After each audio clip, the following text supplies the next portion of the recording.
Meus caros amigos e amigas, muito boa noite para todos. Com a graça de Deus, estamos aqui para mais um programa Escola da Fé.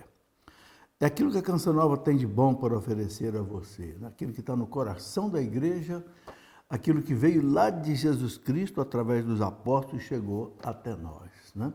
Não tem riqueza maior do que isso. Né? Esse é aquele tesouro escondido, né? Aquela pérola preciosa que aquele homem encontra, é o reino de Deus. Hoje vamos estudar sobre a Eucaristia, porque nós estamos agora numa série de programas sobre os sacramentos.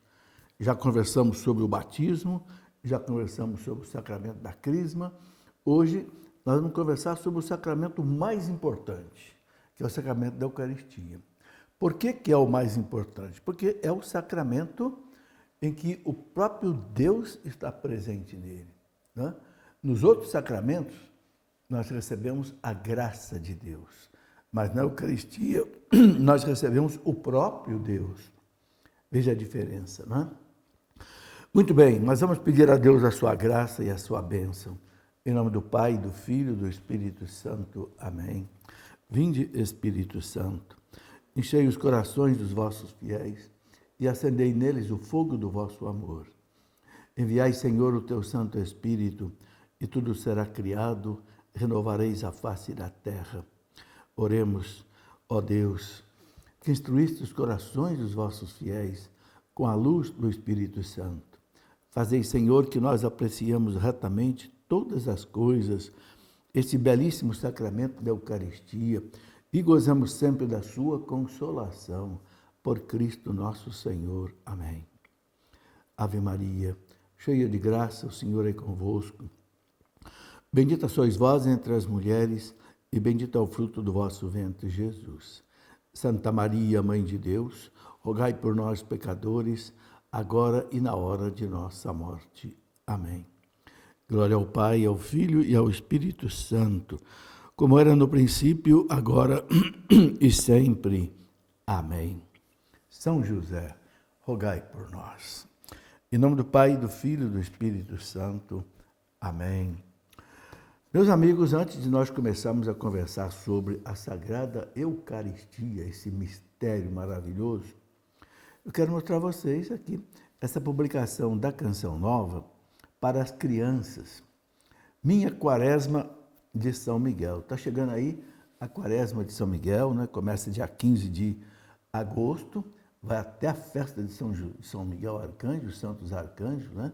Lá no dia 28 de setembro. E aqui a Canção Nova preparou, né? A equipe que trabalha com as crianças preparou aqui esse, eu diria até um manual, assim, para as crianças acompanharem, né? A Quaresma de São Miguel. Inclusive, muito bem ilustrado, né? Com as histórias sobre São Miguel Arcanjo, quem é São Miguel Arcanjo, por que ele é o príncipe da milícia celeste. E vem também aqui um calendário, né, para a criança ir acompanhando aí, cada dia aí da Quaresma de São Miguel. Tá aí, você que tem criança, você que quer evangelizar sua criança já desde pequeno, está aí à sua disposição. Mais uma obra da editora Canção Nova para ajudar você e ajudar seus filhos. Sobre a Eucaristia, eu quero mostrar a você 2 livros para entender os 7 sacramentos. Nessas aulas que nós estamos tendo, serão 8 aulas sobre os sacramentos. Aqui, esse livro, eu faço um resumo, inclusive respondendo dúvidas sobre cada sacramento. Por exemplo, a Eucaristia. Quem que pode receber a Eucaristia? Quem que não pode? O que é preciso? O que significa? E assim por diante. E escrevi um livro que, na verdade, é uma compilação de um trabalho de um grande santo da igreja, São Pedro Julião Eymar, que escreveu uma coleção de 5, 6 livros sobre a Eucaristia. Uma coisa impressionante. Então, eu fiz uma espécie de um resumo dos ensinamentos dele nesse livro que eu chamei de O Segredo da Sagrada Eucaristia. É uma beleza. Uma beleza não é porque fui eu que escrevi, não. É uma beleza porque aqui está a riqueza daquilo que São Pedro Julião Eymar nos ensina sobre a Eucaristia. Aliás, ele tem um livro que eu gostaria de recomendar a vocês que se chama Flores da Eucaristia. Um livro maravilhoso. Ele fala da Eucaristia para cada dia do ano. São 365 reflexões em cima da Eucaristia para o ano todo. Flores da Eucaristia. Tem várias editoras que publicam este livro. Né? Vale a pena você conhecer. Bom, muito bem. Vamos, então, começar o nosso estudo sobre a Sagrada Eucaristia. O documento do Concílio Vaticano II, a Lumen Gentium, que é sobre a Igreja, a Lumen Gentium diz que, no número 11, que a Sagrada Eucaristia é a fonte e o ápice de toda a vida cristã. Fonte, você sabe o que é fonte, né? Onde brota água. E ápice é o ponto mais alto. Então, ela é a fonte onde nasce, né, a vida cristã, toda a vida cristã nasce da Eucaristia e se realiza. Fonte e ápice da vida cristã. Né? O Papa João Paulo II, num dos seus documentos, ele diz assim que os demais sacramentos, assim como todos os ministérios eclesiásticos e tarefas apostólicas, se ligam à Sagrada Eucaristia. E a ela se ordenam, né? Se ordenam, se dirigem à Eucaristia. A Eucaristia contém todo o bem espiritual da Igreja, o próprio Cristo, nossa Páscoa. Então, claro, se a Eucaristia contém o próprio Cristo, né? Então aí você pode ter certeza, né, que a Eucaristia contém todo o bem espiritual da Igreja. Né? Então, pela Eucaristia, Deus santifica o mundo. Né? É o culto, né, que no Espírito Santo os homens prestam a Cristo e por ele ao Pai. Aqui eu estou falando da Santa Missa, porque a Eucaristia não é apenas a hóstia consagrada que a gente recebe. A Eucaristia é também a celebração da Eucaristia, da missa. Então, a Eucaristia ela tem duas dimensões. A dimensão de sacrifício de Cristo e a dimensão de banquete do Cordeiro. Né? Os judeus, quando eles celebravam lá a Páscoa, o que eles faziam? Cada família sacrificava um cordeiro lá no templo, né, para o perdão dos pecados da família, e depois levava para casa a carne do cordeiro e comia na Páscoa. Veja, é exatamente o que Jesus fez. Ele é o Cordeiro de Deus que tira o pecado do mundo, que foi imolado na Sexta-feira Santa, né, e que nós recebemos, né, como alimento. Veja, aquele sacrifício que os judeus faziam lá no templo era apenas uma figura, uma prefiguração do verdadeiro sacrifício, né, de Cristo e depois da Eucaristia, que é o pão do céu que sustenta a nossa vida. Né? Jesus fala lá no capítulo 6, quando ele fez o discurso da Eucaristia, ele fala disso. Então, pela Eucaristia, Deus santifica o mundo. Né? Por quê? Porque na Eucaristia é o culto que, no Espírito Santo, né, nós prestamos a Cristo e por ele ao Pai. Né? Então, pela celebração da Eucaristia, assim, já nos unimos à liturgia do céu, né, e antecipamos a vida eterna, né, quando Deus, então, será tudo em todos. Então, dizia São Francisco de Sales, né, doutor da Igreja, a Eucaristia é o sol da Igreja. Eu não sei se você entende bem essa frase, a Eucaristia é o sol da Igreja. Você sabe que sem sol não tem vida, né? Se o sol um dia se apagar, acaba toda a vida na Terra. Acaba. Primeiro porque a Terra vai congelar. Né? Segundo, vai ser uma escuridão total. Terceiro, que não vai ter mais fotossíntese, não vai ter mais o verde, não vai ter mais o animal, não vai ter mais nada. Então, quando o São Francisco diz que a Eucaristia é o sol da Igreja, ele está dizendo que a Eucaristia é a vida da Igreja. E também a nossa vida, né? Santo Inácio de Antioquia, que foi mártir lá no ano 107, Santo Inácio de Antioquia foi um dos primeiros bispos da história da Igreja, né? Lá de Antioquia, onde São Pedro foi para lá, e São Pedro sagrou Santo Inácio de Antioquia bispo, né? Ele foi morto no ano 107 em Roma. Olha que bonito que ele escreve, na carta que ele escreveu aos Efésios, né?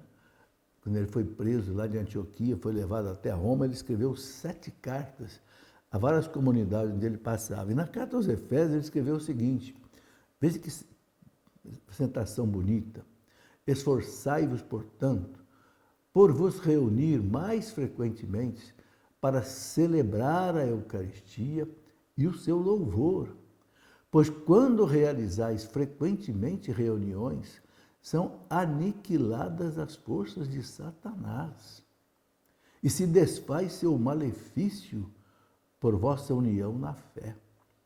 Né? Cessa a guerra das potências celestes e terrestres. Olha, esse santo lá no primeiro século dizia, há uma guerra das potências celestes e terrestres. Né? Ação do mal, do mundo. Né? Mas Santo Inácio diz, né? Quando a gente se reúne para celebrar a Eucaristia, acho bonita essa citação dele, são aniquiladas as forças de Satanás. Gente, veja que importância a Eucaristia. Por isso nós precisamos ir à Santa Missa, se possível até durante a semana. Quem pode, não perca essa oportunidade. Não é? Eu vejo aqui, por exemplo, na nossa cidade, aqui, graças a Deus, aqui tem missa desde as 6 da manhã até às 7 da noite. E tem missa às 9 da manhã, tem missa ao meio-dia. Sabe, não vai à missa quem não pode ou quem não quer. Mas veja que citação bonita essa, Santo Inácio de Antioquia. São Cipriano de Cartago, que também foi mártir no ano 258. Eu gosto muito da citação desses grandes padres da igreja, do começo da igreja, para a gente ver que a nossa fé tem a raiz profunda, lá dos primeiros séculos. Né?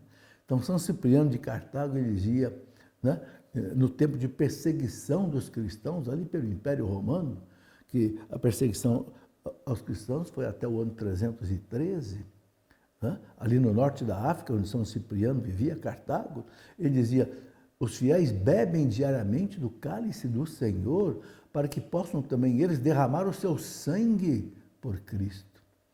Lá na Epístola 56 dele, o número 1. Veja, os fiéis bebem diariamente do cálice do Senhor, para que possam também eles derramar o seu sangue por Cristo. Ou seja, para ter força para enfrentar o martírio que acontecia ali, até o ano 313, a Eucaristia é a força deles. Né? Um outro grande santo da igreja, São Cirilo de Jerusalém, que morreu em 386, ele pregava na Basílica do Santo Sepulcro de Cristo, em Jerusalém. São Cirilo de Jerusalém dizia assim, quanto a mim, recebi do Senhor, citando São Paulo, né? Quanto a mim, recebi do Senhor o que também vós vos transmiti. Né? São Paulo fala, né? Essa doutrina de São Paulo, ela é bastante, dizia São Cirilo, para produzir plena certeza sobre os divinos mistérios pelos quais obtens a dignidade de vos tornar concorpóreos e consanguíneos com Cristo. Acho muito bonita essa expressão de São Cirilo de Jerusalém. Quando você recebe a Eucaristia, você se torna concorpóreo e consanguíneo com Cristo. Quer dizer isso, concorpóreo, você tem o mesmo corpo de Cristo. E consanguíneo, você tem o mesmo sangue, que você recebe em você. Porque a Eucaristia é corpo, sangue, alma e divindade. Né? Então ele diz, quando, pois, ele mesmo declarou do pão, isto é o meu corpo. Né? Ele diz, quem ousará duvidar disso? Se é o Cristo quem disse isso, é o meu corpo, quem ousará duvidar disso? Infelizmente, muita gente duvida. Né? Mas é o que São Cirilo diz, é ele quem disse. Vai duvidar dele? Então, gente, sabemos que há uma presença real de Cristo na Eucaristia. Né? Presença real. Né? São Paulo dizia, porventura o cálice de bênção que abençoamos não é a comunhão do sangue de Cristo?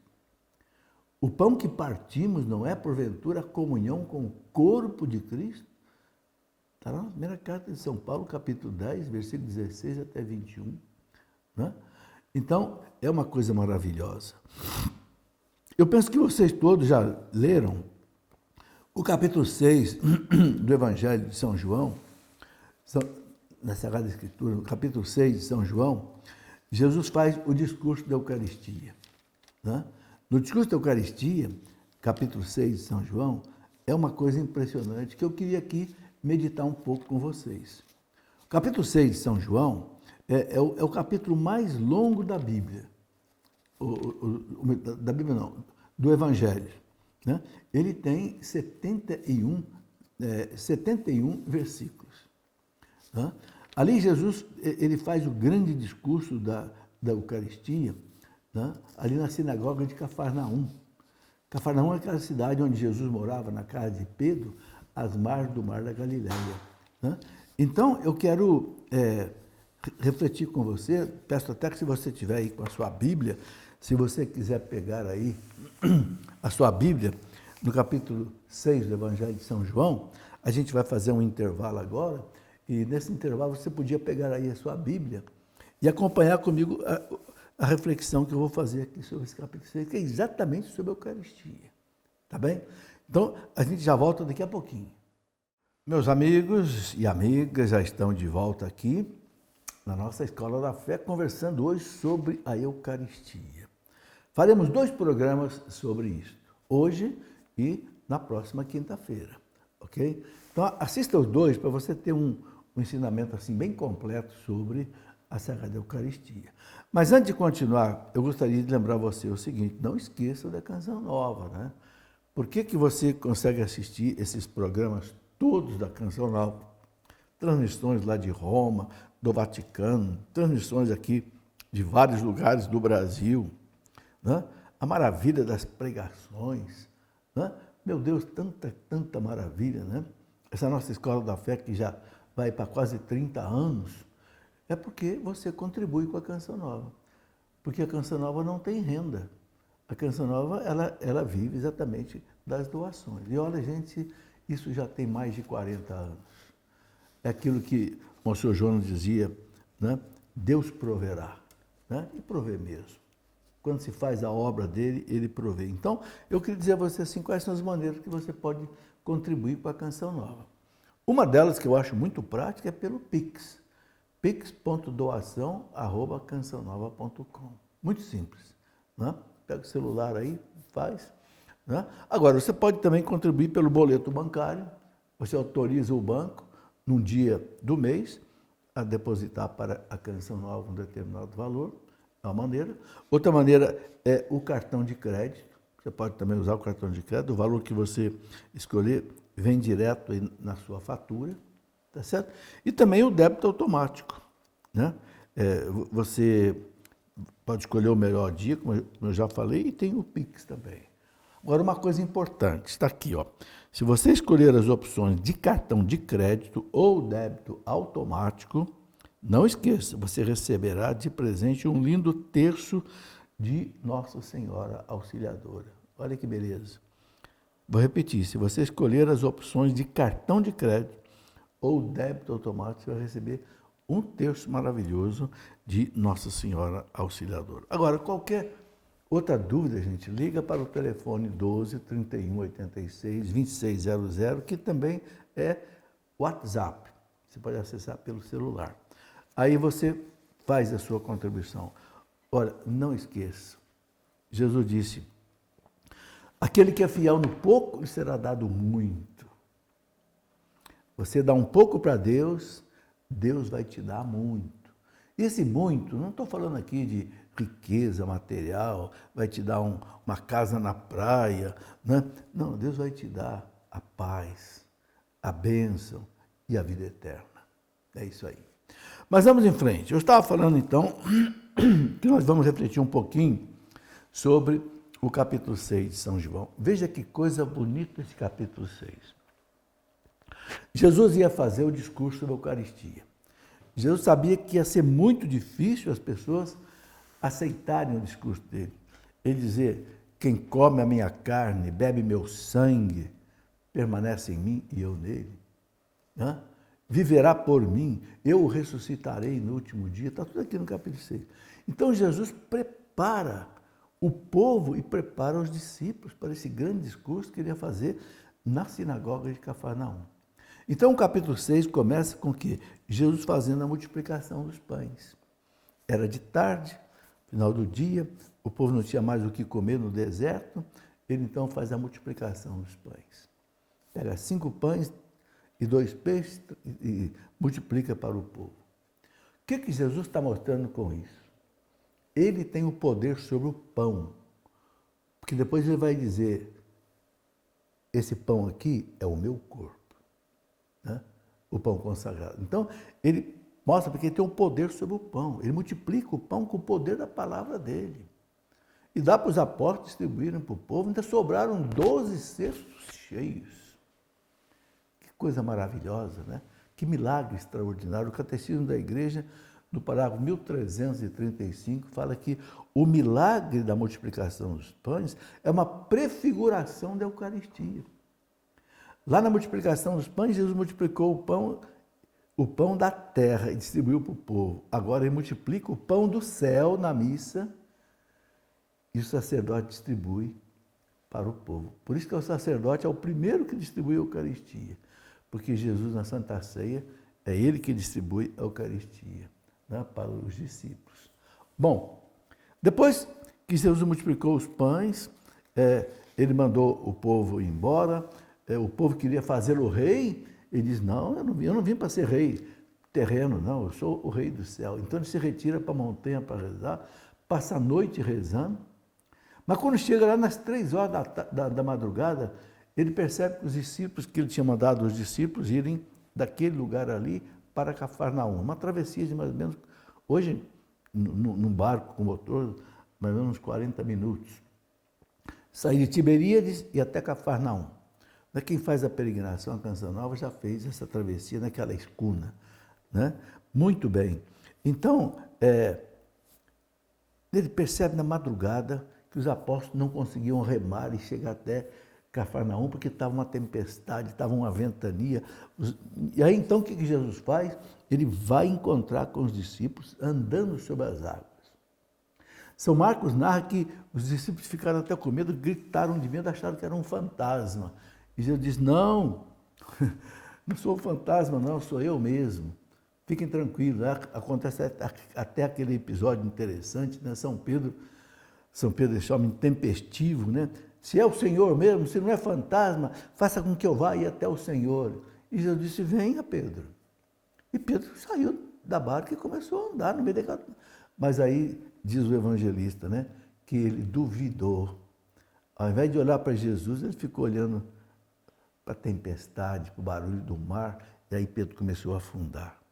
É o que acontece com a gente, né? A gente também, nas tempestades da vida, nos problemas da vida, ao invés de ficar firme na fé, na oração, olhando para Jesus, fica preocupado, o que eu vou fazer, o que eu não vou fazer, e se desespera, afunda. Aí Pedro gritou, Senhor, salva-me, e Jesus segurou ele pelas mãos e salvou. Mas ele falou para ele, homem de pouca fé, por que você duvidou? Eu não te chamei? Você tinha que vir, olhando para mim, não ficou olhando para o barulho do mar e do vento. Mas aí o mar acalmou, fez bonança e a barca chegou em Cafarnaum. O que Jesus quis mostrar andando sobre as águas? Eu tenho poder sobre o meu corpo. Meu corpo não afunda quando eu não quero. A lei da gravidade não manda em mim. Eu sou o Senhor da lei da gravidade. Ora, ele já tinha mostrado que tinha poder sobre o pão, porque ele multiplica o pão. Agora ele mostra que ele tem poder sobre o seu corpo. Então, se ele tem poder sobre o pão, tem poder sobre o seu corpo, ele pode transformar o pão no seu corpo. Ele é Senhor do pão e ele é Senhor do seu corpo. Veja que preparação pedagógica que Jesus faz para os discípulos, principalmente para os discípulos e também para o povo. Bom, aí quando chega na manhã do dia seguinte, aí vem aqui o versículo 22, aqui, discurso de Jesus sobre o pão da vida. Aí Jesus começa a fazer o discurso da Eucaristia, lá na sinagoga de Cafarnaum, né? Aí, gente, aí o povo começou a ir embora. Por quê? Porque aquele povo estava preocupado só com o pão, com a comida. Não estava preocupado com a vida eterna, com o reino de Deus. Aí o povo começa a ir embora, porque ele começa a dizer, né? Está aqui, você vê aí, né? O pão que desce do céu, né? Não murmureis entre vós, ninguém pode vir a mim se o Pai que me enviou não o atrair, né? E aí ele vai, né, dizendo, eu sou o pão da vida. Vosso pai no deserto comeram o maná e morreram. Esse pão que desceu do céu, para que não morra todo aquele que dele comer. É o pão da vida eterna. Jesus promete, então, aqui, no discurso da Eucaristia, 3 coisas importantíssimas. Quem come a minha carne e bebe meu sangue, primeiro, permanece em mim e eu nele. Olha que coisa importantíssima. Se Deus não estiver em nós, nós não temos força para vencer os problemas da vida, para vencer as dificuldades, né? Quem come a minha carne, bebe, permanece em mim. E eu nele. Né?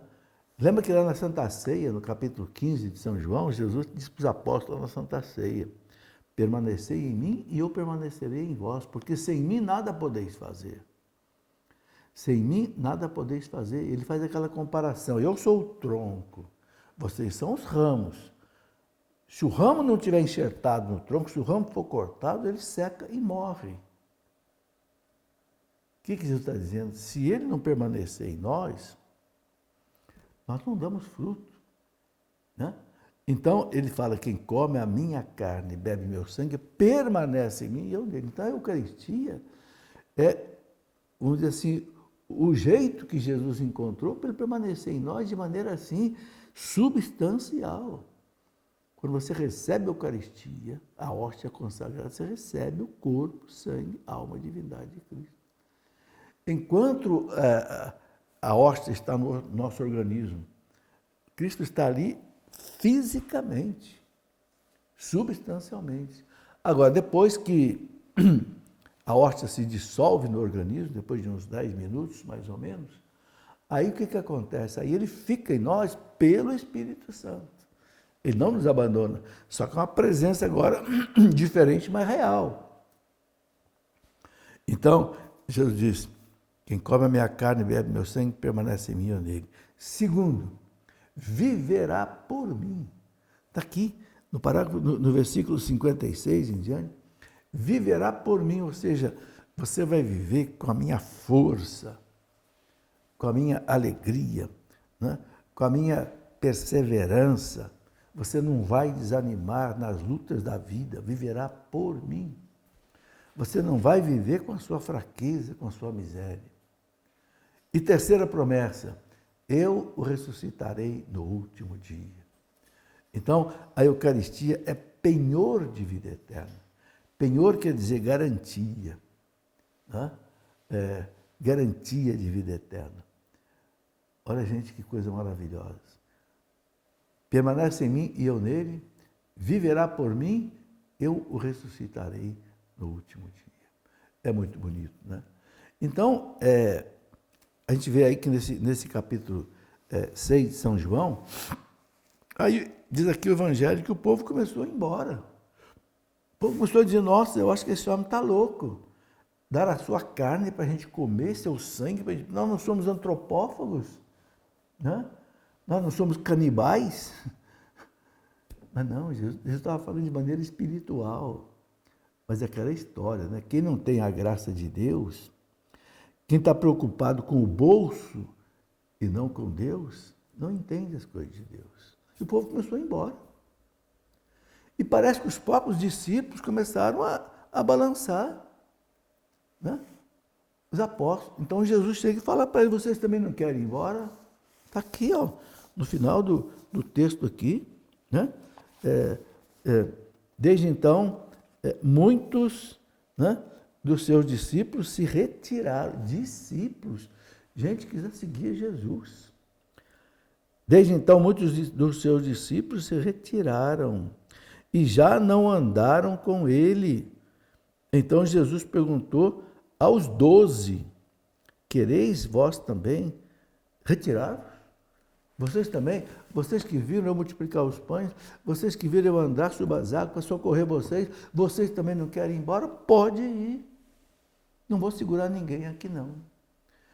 Gente, isso quer dizer o quê? A Eucaristia, gente, não tem explicação. Não tem explicação. Quem é que vai entender que naquele pedacinho de pão, aquilo ali é Deus? Não só Jesus está ali, mas aquele pão é o corpo de Cristo.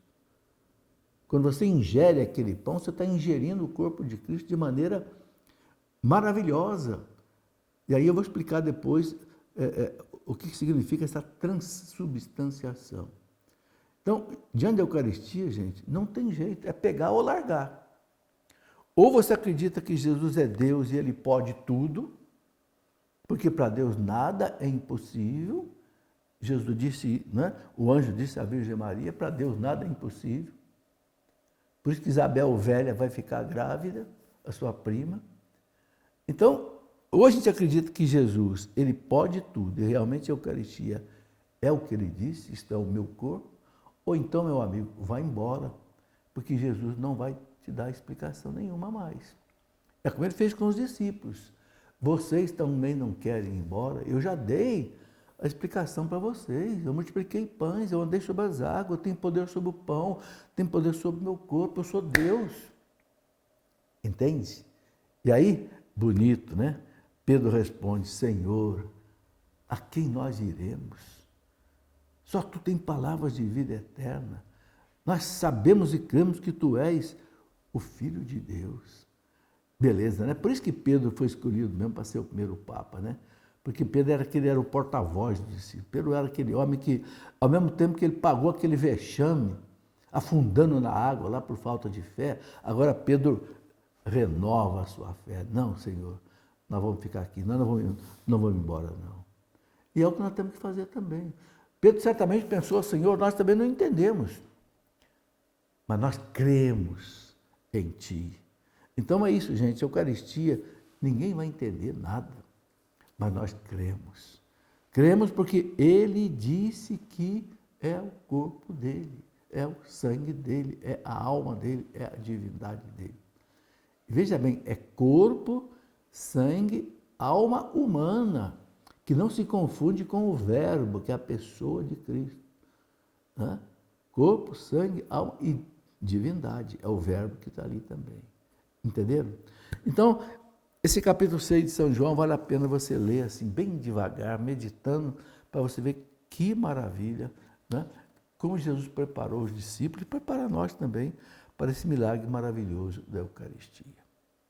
Vamos para o nosso intervalo, a gente volta já para completar. Caros amigos e amigas, de volta já com a nossa Escola da Fé. Antes de continuar, quero mostrar a você mais uma vez aqui, não sei quem está chegando aí, um pouco depois que eu tenho mostrado, Canção Nova está lançando aqui Minha Quaresma de São Miguel para as crianças, né? Para as crianças conhecerem a história de São Miguel Arcanjo, rezar a Quaresma dentro de um calendário, né? Que esse texto aqui traz, tem calendário, tem ilustração muito boa, né? E descobrir também a devoção, né? A esse chefe do exército celeste, né? Que é São Miguel Arcanjo. Está aí. Mais um lançamento da editora Canção Nova para as crianças, né? É a Canção Nova Kids, né? Você pode pedir aí, se você quiser, pelos telefones da Canção Nova, o 12 31 86 2600, você pode adquirir. E eu quero mostrar mais uma vez 2 livros sobre esse assunto que você pode estudar muito, a Eucaristia, né? Esse livro que eu escrevi aqui, né? Que é um compêndio, eu diria assim, dos ensinamentos de São Pedro Julião e Eymar, que escreveu pelo menos 6 livros sobre a Eucaristia, uma coleção, né? O Segredo da Sagrada Eucaristia. E aqui um outro livro sobre os 7 sacramentos. Nós estamos estudando os 7 sacramentos. Então, quem quiser ter um texto na mão para estudar, inclusive pessoal de catequese, né? Está aí... A catequese sobre o sacramento não pode faltar em nenhum tipo de encontro. Nem encontro de jovens, nem cursinho de cristandade, nem catequese de crianças, nem catequese de crianças. Não pode faltar ensinamento sobre os 7 sacramentos. Por quê? Porque aqui estão os canais da graça de Deus que chega até nós para a nossa salvação. Beleza? É claro que no nosso catecismo também, você vai encontrar aí, na segunda parte do catecismo, que ele estuda Os sacramentos, você vai encontrar aqui uma explicação maravilhosa também sobre os sacramentos. Entende? Aliás, essa nossa aula de hoje aqui, e também a próxima aula, tirei muita coisa aqui do nosso catecismo, é claro. Né? Bom, uma coisa que eu queria explicar é que a Eucaristia ela acaba recebendo vários nomes, esse sacramento, né? Porque é ação de graça de Deus. Eucaristia quer dizer ação de graças. Na missa nós agradecemos a Deus Pai, através de Cristo, por Cristo, com Cristo e em Cristo. Nós agradecemos ao Pai tudo que nós recebemos dele e prestamos a Deus toda a honra, toda a glória, agora e para sempre. Né? Naquela doxologia, depois da consagração, quando termina a oração eucarística, o Padre, né? Por Cristo, com Cristo e em Cristo, a vós, Deus Pai Todo-Poderoso, pelo Espírito Santo, a vós toda a honra e toda a glória, agora e por todos os séculos dos séculos. Né? Então, eu cresci esse louvor a Deus, esse agradecimento a Deus, por tudo que a gente recebe de Deus na nossa vida. Tudo que nós recebemos, gente, o ar que você respira, o pão que você come, o sabonete que você toma banho, a água quente que te... Né? Tudo é dom de Deus. Mas então, a gente, durante o dia, a gente não consegue agradecer tudo a Deus. Então, o que a gente faz? Agradece na missa. A missa é todo louvor e toda gratidão. Por isso que chama Eucaristia, ação de graças. Na Grécia, né, eles falam Eucaristor. Eucaristor quer dizer o quê? Muito obrigado. O nosso obrigado aqui, eles falam assim. Né? Também é chamada de ceia do Senhor, né? Pois se trata da Santa Ceia, de antecipação da ceia, das bodas do Cordeiro, né? lá na Jerusalém Celeste, né? Que o Apocalipse fala lá no capítulo 9, né? A ceia do Senhor. Depois chamado também de fração do pão, os discípulos chamavam de fração do pão. Né? Era o rito próprio da refeição judaica, utilizada por Jesus quando abençoava e distribuía o pão na última ceia. Né? Por esse gesto, né, da fração do pão, os discípulos de Emaús, né, reconheceram Jesus. Até então eles não tinham identificado Jesus, mas quando Jesus parte o pão, quando celebra com eles a Eucaristia, eles perceberam que era Jesus. Aí Jesus desapareceu. Né? Então todos que comem desse único pão partido, que é Cristo, então entram em comunhão com Ele e formam um só corpo com Ele. Isso é bonito, né? Cada um que recebe Cristo, a gente torna-se uma unidade em Cristo. Veja a importância de participar da Eucaristia. Né? Também chamada de Assembleia Eucarística, né? Em grego, sinaxis, porque a Eucaristia é celebrada na Assembleia dos Fiéis. É uma assim, expressão visível da Igreja, né? Também chamada de memorial da paixão e da ressurreição do Senhor. Memorial da paixão e ressurreição. Por quê? Porque Cristo se torna presente. A paixão se torna presente. Não é repetição, é presentificação. Né? A teologia explica que as ações de Cristo são teândricas. O que quer dizer essa palavra? É uma junção de duas palavras do grego. Theos, que significa Deus, e antropos, que significa o homem. Então, teândrica, ou seja, as ações de Cristo, elas são humanas e divinas, diferente das nossas ações, que são apenas humanas. Então, o tempo apaga as nossas ações, mas não apaga as ações de Deus, porque Deus está fora do tempo. O tempo não submete a Deus, Deus não está sujeito ao tempo. O que significa isso? Significa que as ações de Cristo não se apagam. Então, a paixão de Cristo, quando o sacerdote consagra o pão e o vinho, a paixão de Cristo se torna presente. Não é outra paixão de Cristo, não é repetição, nem é, não sei, multiplicação. Não, é a única paixão de Cristo, a única morte de Cristo, a única ressurreição de Cristo que se torna presente. Entende? Infelizmente, nossos irmãos separados, protestantes, pensam que a gente mata o Cristo em toda a missa e ressuscita o Cristo em toda a missa. Não é isso. Eu queria explicar a eles que não é isto. É a única e mesma paixão de Cristo que o tempo não apaga, que se torna presente. Veja, eu vou dar um outro exemplo para você entender. Você já viu a imagem de alguns santos com o menino Jesus no braço? São Benedito, lá do século XVI, Santo Antônio, lá do século XII, tiveram o menino Jesus no braço. Mas peraí, Jesus, você não cresceu? Como é que o senhor está no braço de Santo Antônio, no braço de São Benedito? Sim, eu cresci, mas a minha realidade de criança não se apaga. Por quê? Porque Deus está fora do tempo. Sabe, gente, isso é uma coisa maravilhosa da gente entender. A missa é presentificação do Calvário. Por isso que a gente chama de sacrifício da Santa Missa. Santo sacrifício. Por quê? Porque ele atualiza, torna presente o único sacrifício de Cristo, né? Ou também santo sacrifício da missa, sacrifício de louvor, sacrifício espiritual, sacrifício puro. Tudo isso são nomes que se dá para a Eucaristia. Santíssimo Sacramento, porque é o sacramento dos sacramentos, né? Também chamado de Santa Missa. Por quê? Porque termina com o envio dos fiéis, missio, né? Daí vem a palavra missa, vem de missão, envio. Depois que você participa da missa, Deus te envia. Né? Antigamente, quando a missa era em latim, o padre dizia, né? Ite missa est. Né? Vai, a missa terminou, começou a sua missão. Né? Ite missa est, ou seja, a missa terminou. Então, para que cumpra a vontade de Deus na nossa vida cotidiana. Né? Tá aí. E é bonito que Jesus, na Santa Ceia, então, mandou que os apóstolos fazei isto em memória de mim. Ele mandou que os apóstolos fizessem isso. Né? Fazei isto em memória de mim. E aí, nessa frase, a igreja entendeu que Cristo instituiu, então, o sacerdócio, né, cristão. Então, é preciso a gente preparar para a Eucaristia. Não é? A gente não pode receber Jesus de qualquer jeito. São Paulo, lá na primeira carta aos Coríntios, no capítulo 11, versículo 23 até 25, São Paulo dizia, não é, que participar indignamente da Eucaristia é tornar-se réu do corpo e do sangue do Senhor. Né? Fala, quem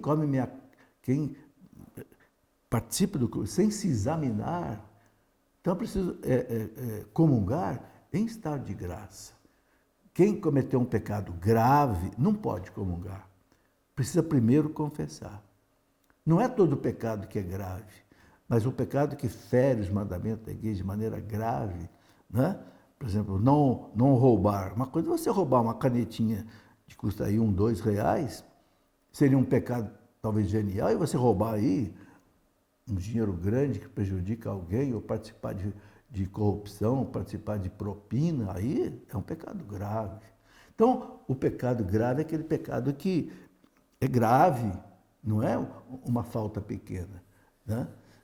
Então, é bonito o que São Paulo fala na primeira carta aos Coríntios, no capítulo 10, versículo 16 até 21, São Paulo fala assim, porventura, o cálice de bênção que abençoamos não é a comunhão do sangue de Cristo? O pão que partimos não é, porventura, a comunhão com o corpo de Cristo? Então, é sangue de Cristo, é corpo de Cristo. Quer dizer, não há como duvidar disso. Então, o domingo nós temos que participar da Santa Missa. Não é? Engraçado que os apóstolos celebravam a missa no domingo. Então, nos Atos dos Apóstolos, capítulo 20, versículo 7, a gente vê São Paulo celebrando uma missa no domingo. Tá? No primeiro dia da semana. Qual é o primeiro dia da semana? É o Sunday, o dia do sol, o domingo. Estando nós reunidos para partir o pão. Estando nós reunidos para partir o pão. Né? Então, Paulo celebra a missa no domingo, porque o domingo foi o dia da ressurreição. É o primeiro dia da nova vida que Cristo deu ao mundo com a sua morte e ressurreição. Então, além do domingo, tem também os dias santos, que somos obrigados a ir à missa, por exemplo, o Natal, a Epifania, que a igreja transfere para o domingo, né, que é o dia 6 de janeiro, mas a igreja passa para o domingo. O dia da Ascensão do Senhor, também a igreja passa para o domingo, para ficar mais fácil para a gente celebrar. Né?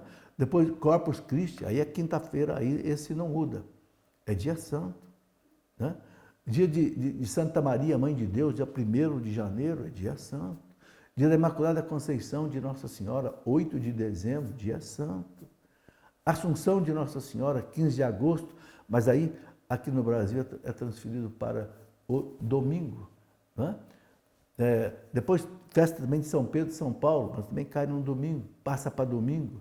Dia de Todos os Santos, 1º de novembro, também a igreja passa para o domingo. Então, esses dias santos todos, a gente não pode deixar de frequentar a Santa Missa. Né? Diz o nosso catecismo, lá no parágrafo 2181, o seguinte: todos os católicos estão obrigados a receber a Eucaristia pelo menos uma vez ao ano, se possível no tempo pascal, né? Preparados pelo sacramento da reconciliação, o sacramento da confissão. Né? Ele fala: os fiéis são obrigados a participar da Eucaristia nos dias de preceito, domingo e dia santo, a não ser por motivo muito sério, né? Ou se forem dispensados pelo próprio pastor. Né? Aqueles que, isso aqui é muito sério, aqueles que deliberadamente, ou seja, livremente, faltam a esta obrigação, cometem pecado grave. Olha, gente, isso está no parágrafo 2181 do Catecismo. Quem perde a missa por preguiça, por comodismo, não tem nenhum motivo para faltar à missa, comete pecado grave. O que equivale a dizer que você precisa se arrepender disso, prometer a Deus que não vai fazer mais isso e você se confessar. Entende? Então, isto é muito importante. Né? Não brincar com as coisas que são de Deus. Né? É muito sério. Bom, é isso que nós temos para conversar nessa nossa aula de hoje. Eu quero também explicar para vocês um pouco sobre a transubstanciação. Já estamos chegando aí na hora do término, não ou não? Ainda tem aí mais um tempo. 4 minutos. Então, eu quero ainda nesse finalzinho explicar a vocês o seguinte: o que é a transubstanciação? Trans significa mudança, substanciação, substância. Então, é uma mudança da substância.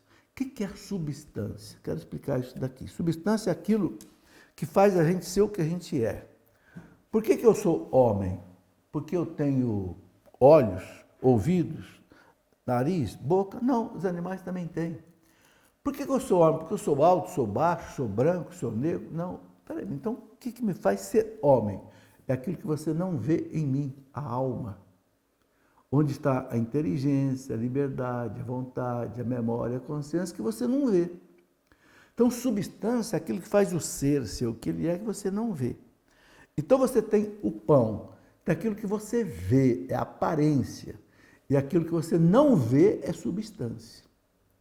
Então, quando Cristo transforma, quando o Padre consagra o pão continua pão. Gosto de pão, cor de pão, tamanho de pão, peso de pão.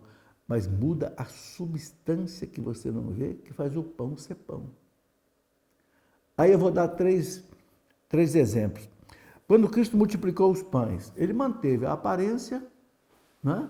O pão continua sendo pão, né? Mas ele mudou a quantidade. Né? Depois, quando ele faz o milagre, né, de transformar água em vinho, ele muda a aparência e muda a substância. Entende? Então, isso aí são coisas diferentes. Então, é importante entender isso. Na transubstanciação, Deus muda a substância que a gente não vê, do pão e do vinho, e transforma no seu corpo e no seu sangue. É o que ensinou para nós o Concílio de Trento sobre transubstanciação. Muito bem, meus amigos, esta é a nossa conversa de hoje sobre a Eucaristia. Vamos continuar essa conversa na semana que vem. Eu espero que você venha aí assistir de novo, ok? Um grande abraço, que Deus nos abençoe, com a bênção de algum sacerdote ou diácono que nos acompanhe. Em nome do Pai, e do Filho, e do Espírito Santo. Amém.